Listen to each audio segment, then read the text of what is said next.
My name's Daniel McCaffrey, and as part of a series looking at the productive economy, we're focusing on the harm or good that political parties bring to bear on its output, its value added, and its productivity. And so in this instance, we're looking at the Green Party.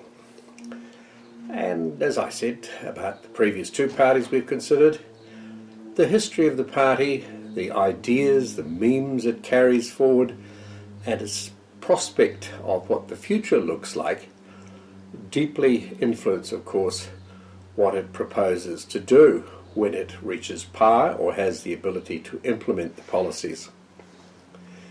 The Green Party is unique in that it was founded not on a bright, prosperous vision of the future, but rather on the fear of a terrible future that might eventuate.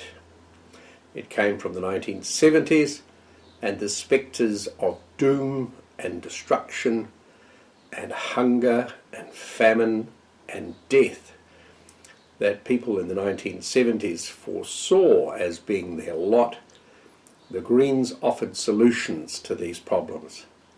So it was not a negative party offering negative outcomes.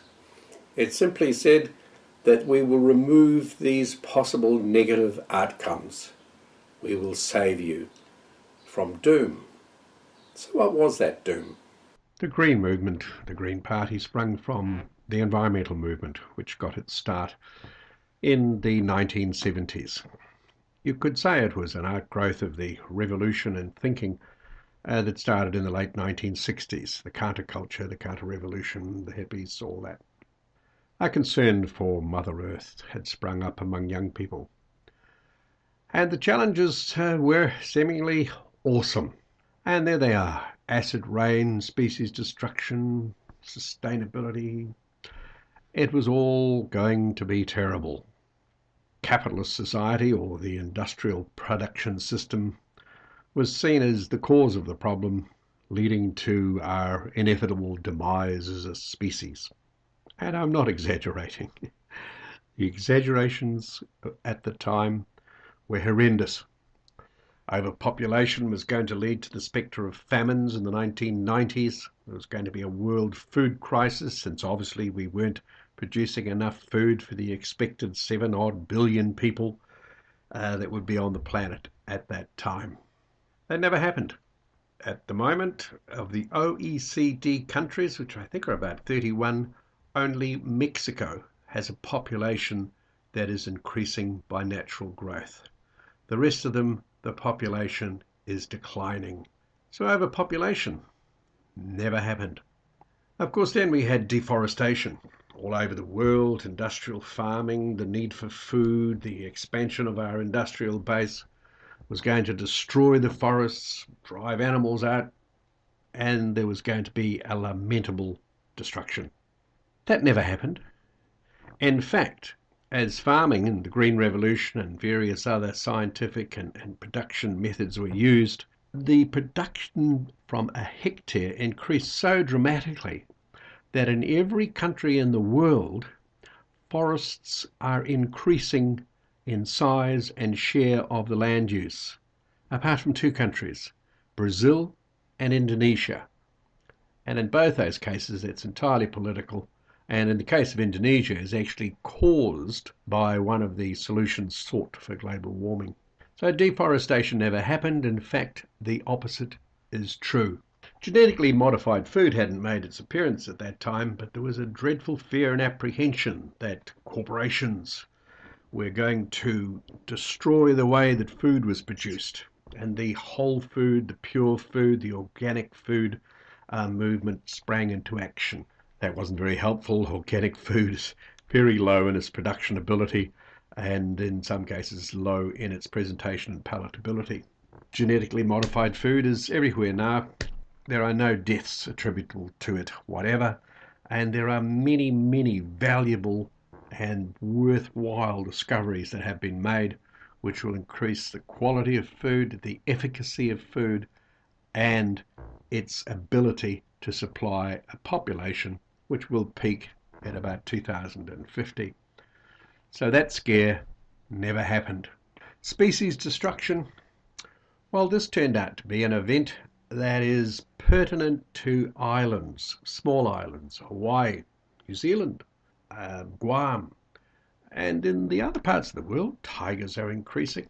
Habitat has ceased to be destroyed for farming, and other than the madness of environmental biofuel diesel, land use is making sure that habitat is actually expanding and being preserved.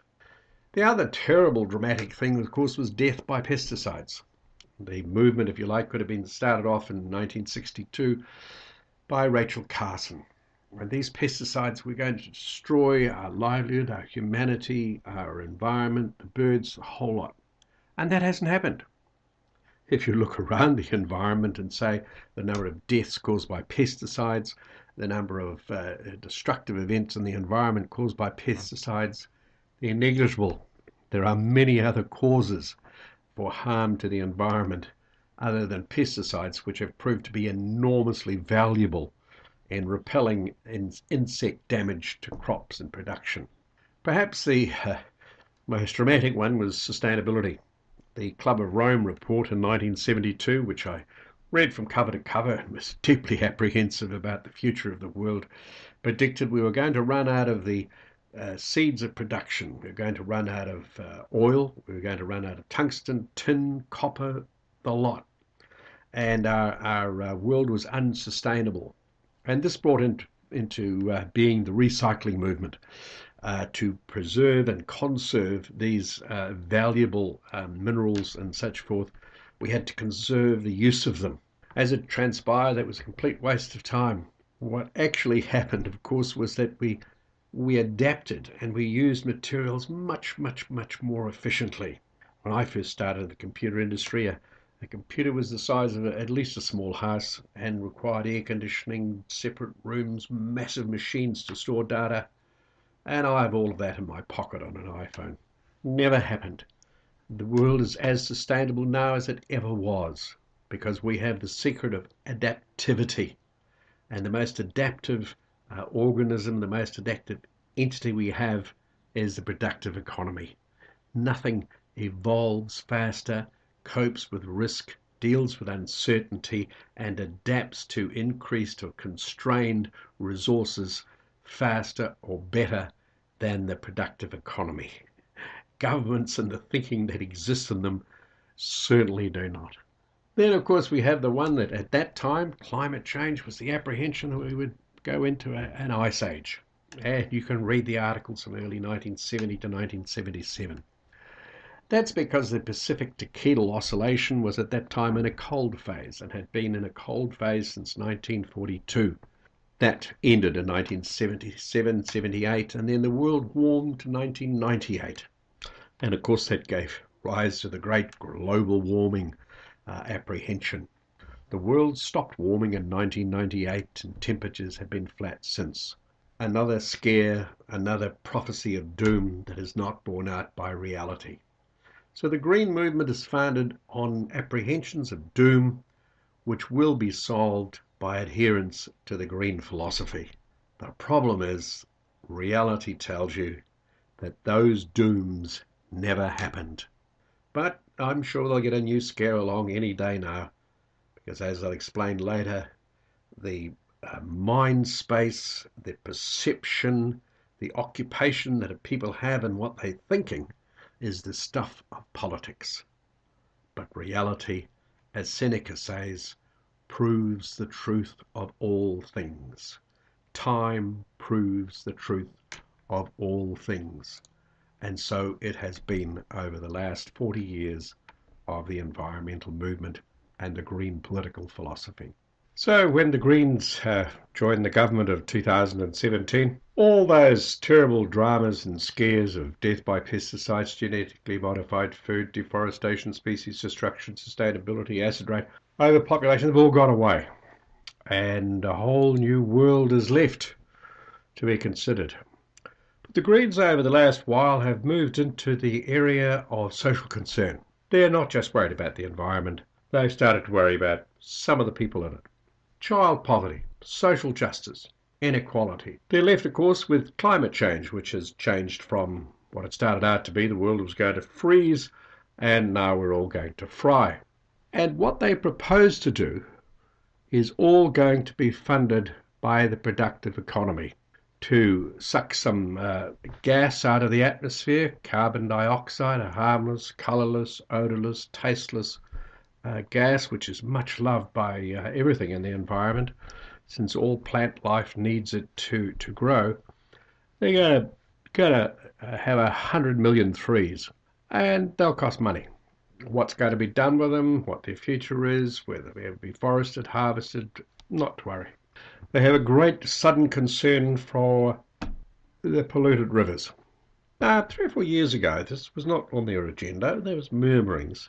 But if you'll have noticed, and as I will discuss in a subsequent episode about mind space, the most valuable thing in politics, a Greenpeace propaganda campaign has drawn up concern.